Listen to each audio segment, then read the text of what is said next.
He was one of the key people in founding Ethereum as well. He's a veteran to the crypto space, and I'm super excited to welcome Charles on the show. Welcome. Well, thank you so much for having me. This is a lot of fun. Awesome. Yeah, I'm excited to talk with you. I want to do a few things here. I want to help people get a generalized, bigger overview of why crypto, why decentralization, and then hmm kind of go more into this angle of what's wrong or what are the limitations of the current major blockchains out there, and then how is Cardano kind of fixing those limitations, those problems, and lastly, we'll end up with some viewer questions that people have been asking. Um, Okay. yeah. So first, why crypto and why decentralization? Like, what about this time in history allows for all of this to come together at this moment? So everybody loves institutions and governments until they don't.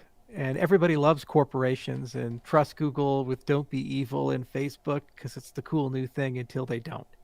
And the problem with the way that society is built and how power operates is that life lives and dies by the flows of trust, information, and value. So we have to trust each other at some point. You know, if you take medicine, you have to trust it's real. If you eat food, you have to trust it's not poisonous or expired. You know, if you hear something, you have to understand the veracity of that. So, human beings, what we do is we construct companies, institutions, religions, concepts, whatever they might be, to help us navigate that world and ultimately push us in a way where society is stable.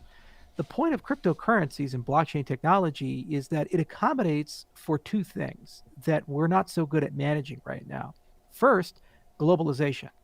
Well, you know, when we had the Westphalian state model, when we have these countries, as long as like countries are siloed and that's that, China's China, America's America, Japan's Japan, it kind of works. But when you start talking about a global economy and global warming and global trade and all these transnational regulations, usually that only works on the back of an empire, where one empire comes in, conquers everybody else, and says, okay, you're just going to follow the Roman standard or the British standard or the American standard. Now we're seeing the Chinese standard starting to emerge, especially in places like Africa and Central Asia. Okay, well, we don't want that. We would like to have global standards without the war or the empire. So the first thing that blockchain do really well is this concept of brokering trust amongst people who really don't trust each other, but they have to work together for some notion of a common good, a greater good.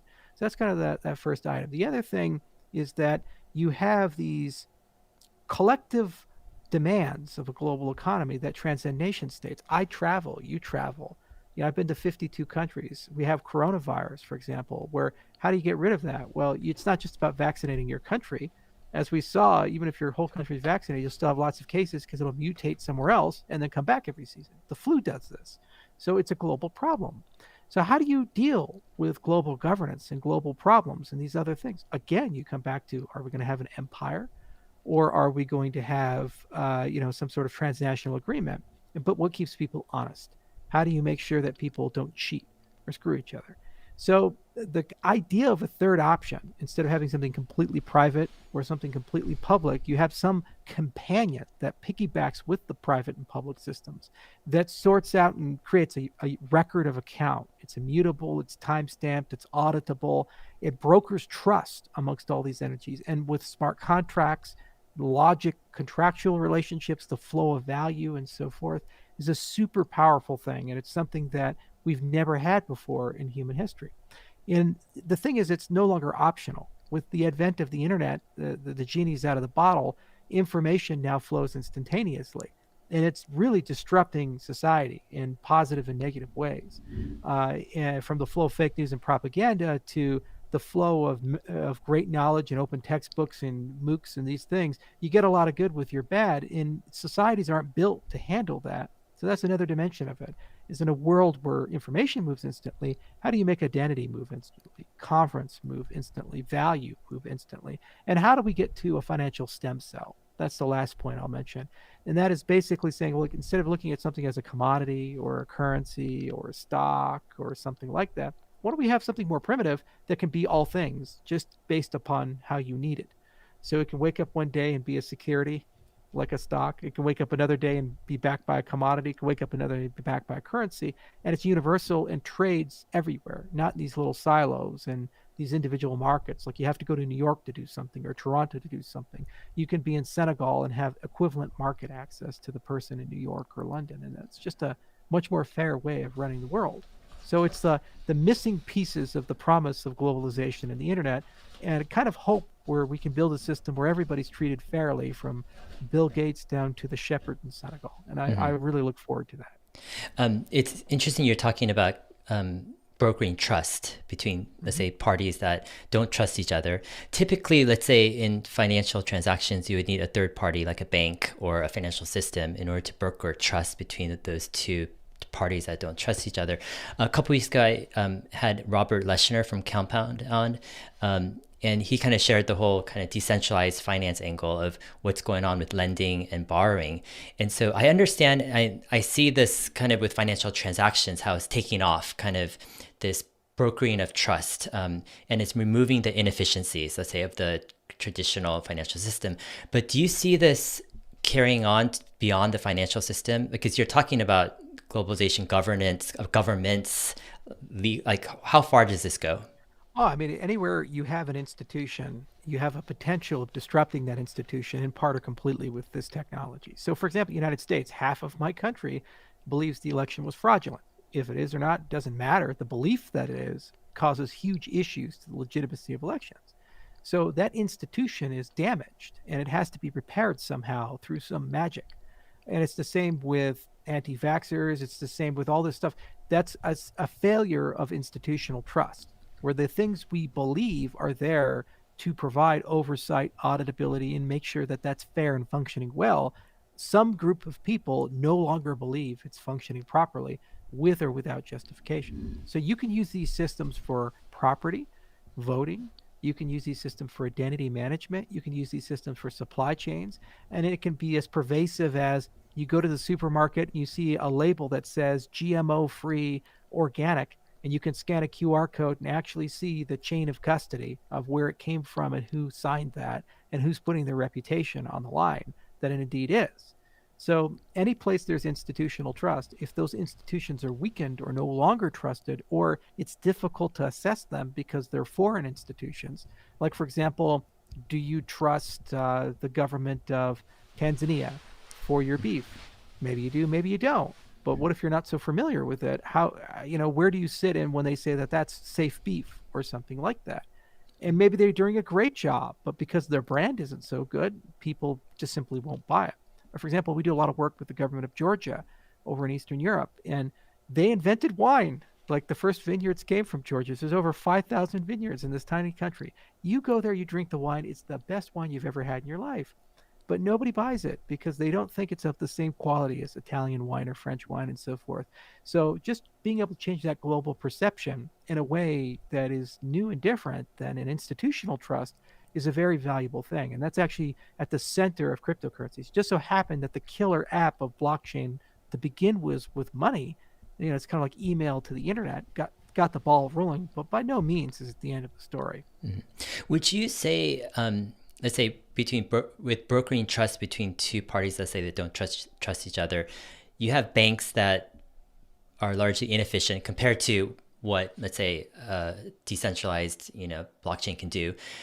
Would you say governments also would fit into this kind of inefficient category? And is efficiency the right angle to look at kind of what the potential of blockchain can do in terms of brokering trust? Or are there other angles that you think are helpful to look at it as?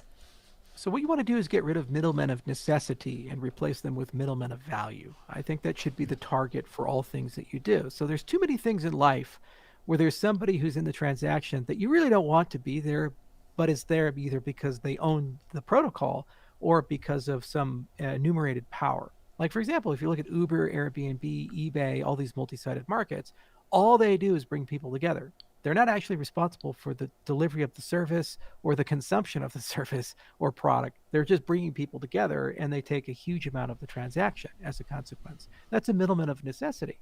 Now, middleman of value is where you invite someone into a transaction to make things a little bit easier for you.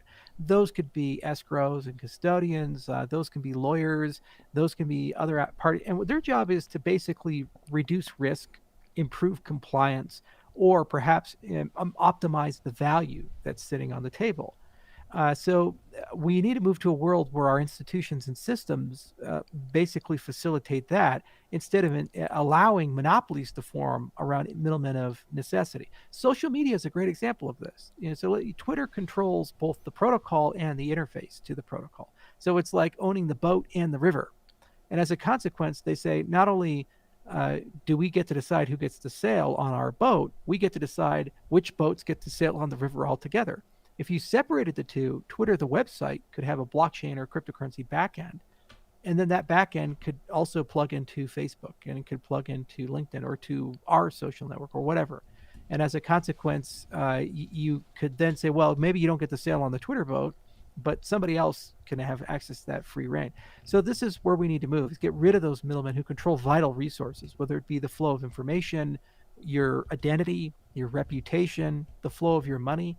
For example, banking services are a huge issue. What happens if you're in an industry that banks don't like or consider to be too high risk? Even if it's a regulated, completely legitimate industry in your jurisdiction, if the bank doesn't like it, you can't really do business. We see this a lot, in America, in Colorado, with the marijuana and CBD industry.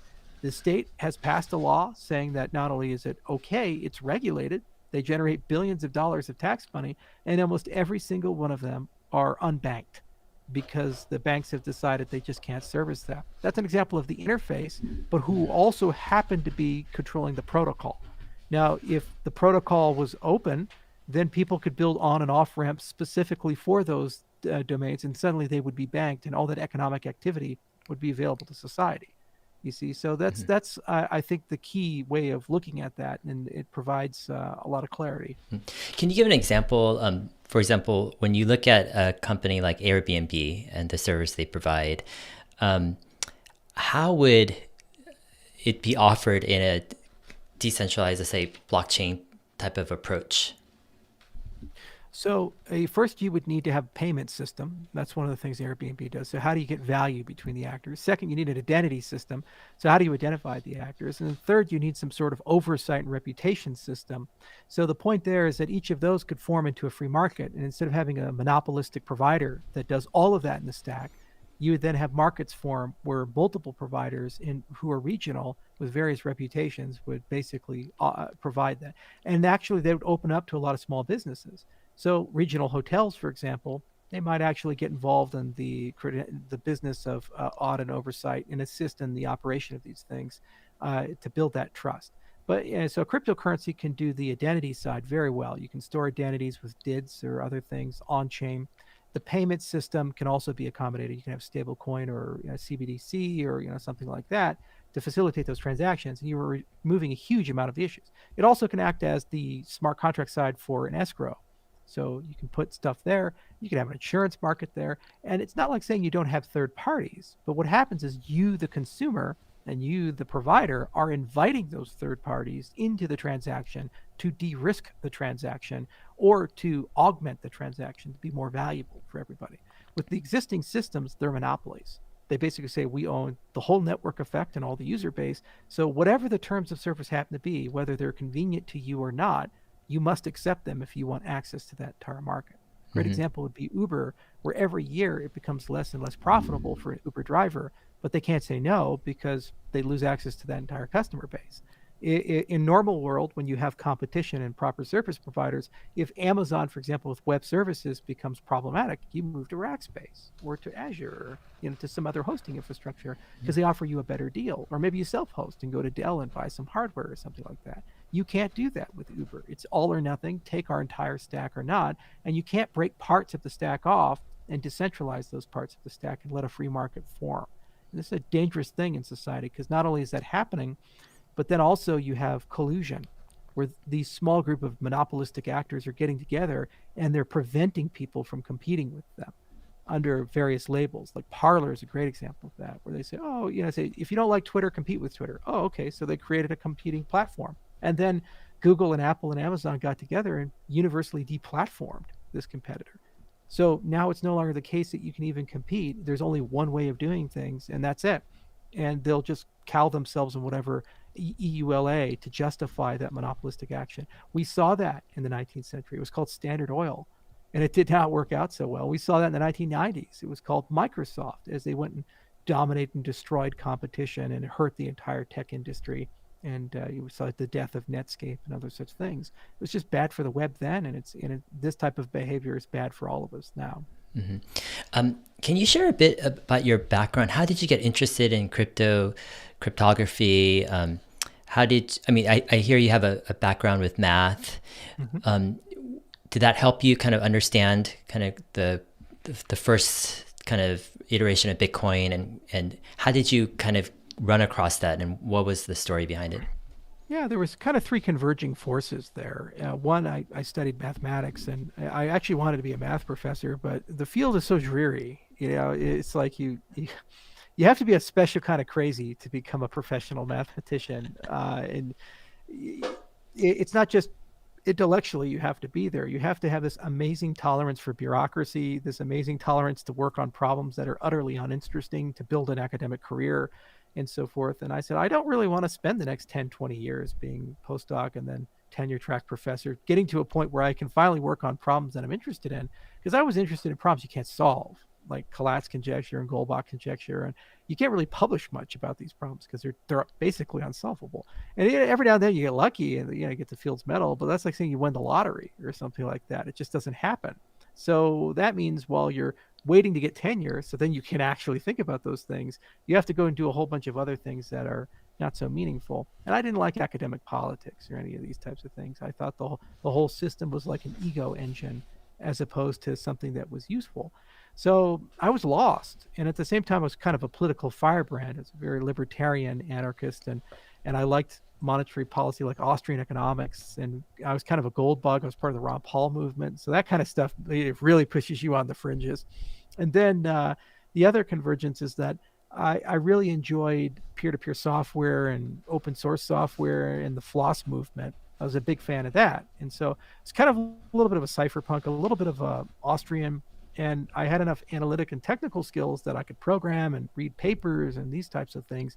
So I was in a position where something like Bitcoin was accessible to me in the early days. In fact, the first time I heard about it, I think it was about 2010. I think it was the Slashdot revolution, where there was an article on Slashdot or something about Bitcoin. It was the white paper, and I read it, and I said, "Oh, that's pretty interesting. It'll never work because it's a chicken the egg situation. You have to get to a certain network effect before the thing gets stable, but there's no reason for it to be stable and get to that network effect until you're there. So, it's like when you make it, you make it. You get to a certain level of fame, you never go broke because you can always leverage your fame to make money. Well, it's the same for Bitcoin. So I mined a lot, and it was easy to do. I had a Crossfire set up with some 5850 AMD cards, and I think I had 1.2 gigahashes, which was a lot back in that day. And then I bought a lot, and I like would buy things with Bitcoin on Bitmint and these other places. And I thought nothing of it. I have a $4 million Xbox 360 that I can't ever give away. I'm just like, I paid a lot of Bitcoin for this thing, and I'm never going to give it away because of it. So I have that, and then right around 2013 is when Bitcoin started getting big. It was right after the Cyprus incident, and it got up to like $250. And I said, wow, okay, it has that network effect now. It's not going to go away. So I created a free course to educate people. It was called Bitcoin or How I Learned to Stop Worrying and Love Crypto. And I got tens of thousands of students. I think it's at 70 or 80,000 now. And then one of my students happened to be a Chinese investor. And I thought it was like a Nigerian prince scam. He reached out to me and said, I'd like to give you $500,000 to start something. I was like, yeah, sure. You got some land you want to sell me too, don't you? He's like, no, I'm serious. And I was like, oh, okay. So we talked and we negotiated. And I started a series of companies. And what I'm most known for is Ethereum. But the thing I've actually done the most work on and had the most professional successes is my current company, IO Global. We've been around for 6 years. We have 300 people. We did Cardano. We work on multiple cryptocurrencies. We have the largest cryptocurrency research group in the world. We've written 95 papers, over 10,000 citations. Over half have been peer-reviewed at major venues. So it's been the joy of my life the last 6 years, just doing that, being there, and being part of this industry in that respect. Mm-hmm. I watched a TED Talk you did in 2014 where you talked about the need for decentralization, but linked it to Africa, the need for economic identity. It seemed back then in 2014, your ideas of the impact of cryptocurrency with the underdeveloped world, you saw the potential very, very clearly back then. I'm just curious, where did that come from? Did that predate your interest in Bitcoin, or was that something that arose after your interest in Bitcoin? Well, I read Mohammed Yunus's book, Banking the Poor. And, when you're in academia, you tend to meet a lot of people who are foreign students. And so I knew African students who came into grad school from Africa, or I knew people from Asia who come from really poor countries, like destitute family in Thailand and things like that. You live off graduate stipend, they pay $1,000 a month. And these students would send home 500 of that and find a way to live on the other 500, and then they pay these huge remittance fees, like to send money to Thailand. 150 bucks would be taken out of the transaction to get the money home after the movement of the money and the forex was taken into play. And I just thought that was horrendously unfair, that so much from people who have so little is taken just for them to live. And I say, well, there's no reason for that. We have a modern society and modern systems. So it made sense to me that the things we were building could have the ability to solve that problem. It was kind of like Norman Borlaug. He didn't set out to be a humanitarian. He just realized that there was all this advancements in agricultural technology. And if he went around teaching people how to just use fertilizer properly, you probably would quadruple yields. And that's exactly what happened. And it turned out that he ended up saving over his career over 1 billion lives from people who didn't starve to death because he upgraded farms. And that was just a better system and better technology. And one guy did that. So I thought, well, cryptocurrencies could be the exact same thing. If you teach people how to use these things and build on these things, then they're just going to go build their own systems because no one likes being screwed. And people will just use them. Necessity is the mother of all invention. So back in 2014, I thought that was the killer use case for Ethereum, not unicorns and rainbows and all this other crap. But I said, no, it's going to be peer-to-peer lending. It's going to be, property registration, voting. It's systems. And you have protocols that you can deploy the systems on, and they're open and no one can shut you out. And in the age of social credit and all these other things, it just made so much sense to me to have something like that. Mm-hmm. Um, with Bitcoin, what do you think is kind of the secret to its success? Like, why was it able to break out of this kind of relatively unknown, the chicken and egg problem, and why has it kind of become what it has become over the years? Well, first there was this beautiful video game aspect of Bitcoin where you go and do something on your computer and you get something. So anytime you have a feedback loop of labor reward, that's a very powerful thing. And there's a whole field that studies that. It's called gamification. So the mechanism design was great. The way that Bitcoin was designed as a game was really cool. Second, there was the right society for it. The cypherpunk movement had been thinking about cryptocurrencies, digital currencies for 30 years. From Nick Szabo and David Chaum and Hal Finney and these other guys and Adam Back. They were doing all these things like DigiCash and Bcash and BitGold. So there was a pre-built community that was very like fuck the system, anti-government type of a deal, and they wanted to have their own money. And this was like, hey, it's going to be email for money. It's money for the internet. It just made sense. So there was a game you could play. There was rules where you could, win, and you could go and build your own money. And then the other thing is that people started realizing that no matter what happens, just capital controls alone will probably give this thing some value. That's why the Chinese really loved it back in the early days. They were like, how do we get money out of China? Oh, this Bitcoin thing is really interesting. So that alone creates an organic utility and use and demand for it that would always give it some value. And then what happened was that it started becoming successful because it was successful, and more people came in, and we just saw wave after wave after wave. So it's just there's going to be 1,000 papers and books and other things that people write with the benefit of hindsight to say, well, this is why the Bitcoin miracle happened. But why Bitcoin over DigiCash or over BitGold or any of these other projects? It was just one of those right place, right time things and the right community. And of course, with all successful things, the minute you have a successful thing, it seldom is the thing that ends up being around forever. Like Mosaic was a great web browser for the time, but obviously it's no longer with us because people realized there was so much more to do. Well, we created Ethereum not because someone told us to. We created it because we were frustrated with Bitcoin. We were like doing color coins and Mastercoin and all these other projects on top of Bitcoin, just trying to get Bitcoin to do useful things. And it was like being dragged through a swamp full of razor blades. It was a horrible process. They said, screw it, let's create a programming language to go with a blockchain, just like when JavaScript came to the browser. And then why did I create Cardano? I created Cardano because Ethereum, in my view, is not going to be able to meet the challenges of a global scale system. So we went and did that. So necessity is the mother of invention in that respect. And the testimony to Bitcoin is its ability to inspire people to go and do stuff. Successful projects always do that, whether it be Linux or BitTorrent or whatever. It provides real clear utility. It sells you a vision. And once you've been indoctrinated with that vision, you can't go back. The genie's out of the bottle. You've left the cave of Plato. And now you kind of realize what the real world is. And you say, screw it, we're going to go and go do this now. And I might not agree with the way you've done it, but I now understand these concepts, and it makes no sense to go back to the old concepts. Mm-hmm.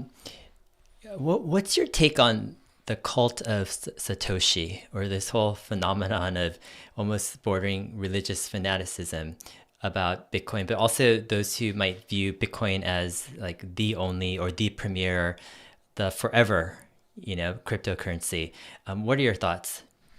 Whoever is the prophet who leads people out of the cave usually gets his own religion. So Satoshi got one, and of course, like all true deities, he's dead. Satoshi's alias is gone and it's buried. And even if Satoshi was to return, there's no way to convince people that that person's Satoshi. Like if you sign with the PGP key, people will be, oh well, you stole it or you hacked it or something. Hey, Lenstra's research has gotten to the point where we could break a 1K RSA key. So, clever guy, or something like that. All right. No one actually will believe you're the prophet after the prophet has ascended into the heavens. So it makes perfect sense. And it's just people who need hope. When you lose faith in institutions and governments, you need to find faith somewhere. And so they've traded faith in government or religion or whatever to faith in code and faith in that culture. And they believe if only they're a good enough prophet, they're good enough cleric, they're good enough priest of the cult of Satoshi, then they shall be rewarded. In this particular case, it's with wealth and power and being part of this new economic order.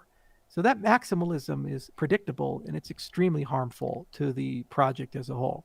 Because the reality was the project was pedagogical. The whole point of it was supposed to demonstrate that you could have decentralized value. You could teleport it around the world, and to get people into the mindset of, well, what else can you do? And go and do the next thing. It was never intended to become a religion, but it became one because humans are humans. It's almost like the Warhammer 40K universe with the God Emperor. When he was living in the universe, he was like this secular guy, and he said, venerate, but don't worship me.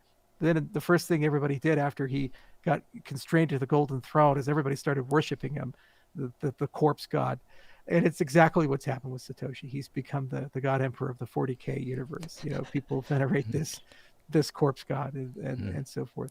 But it is what it is. And unfortunately, it has infected some people to a point where they have become exceedingly toxic. Anyone who does anything, Ethereum, whatever, it's a shit coin. It's a bad deal. It's like, we've just brought all these people into the cryptocurrency space. No, it doesn't matter. It's a shit coin. But there's only one truth Bitcoin. We spent 6 years researching proof of stake stuff for Cardano. And, we have a much better protocol in our view. It's been peer reviewed by major academics and major institutions. They say, oh, no, it doesn't work. It can't work. It doesn't follow the vision of Satoshi.